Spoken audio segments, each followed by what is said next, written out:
Estamos en fiesta de carnavales en el centro poblado oriental Cuyucuyo San y estamos con el señor Alferado. Su nombre, maestro, un saludo para Full Ritmo. Rolo Hernán Zúñiga Ramos. ¿Qué tal, maestro? ¿Cómo estaba pasando la fiesta? La fiesta está excelentísimo. Hoy día es una fecha de carnaval, es una fecha inolvidable. Si hemos venido, son como 3 horas de Juliaca acá, ¿no? Sí, así es, 3 horas. ¿Y qué tal? Cuando usted tiene bastantes serpentines porque es el Alferado, ¿no? Sí, así es. Nosotros, no sé, cuando tenemos artes somos ¿Su esposa? ¿Cómo se llama su esposa?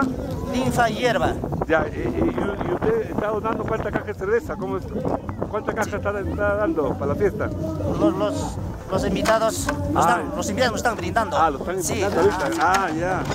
¿Qué artistas han venido para acá, para Oriental? Ha venido Alicia de Apumayo, después luego viene ¿qué se llama Cristian Aliaga. Cristian Aliaga. Y luego viene Mariluz. En Saxo. Y este pueblo de grande, acá hay 2 fiestas, ¿no? Sí, hay dos alferados. 2 alferados. Sí. ¿Cuánto tiempo se prepara? ¿Usted durante todo el año se prepara para esta fiesta? Sí, así es. Ahora la fiesta va a ser hasta las últimas consecuencias. Hasta las últimas consecuencias. Sí, así es. Ya, maestro, muchas gracias. Ya. Hasta luego.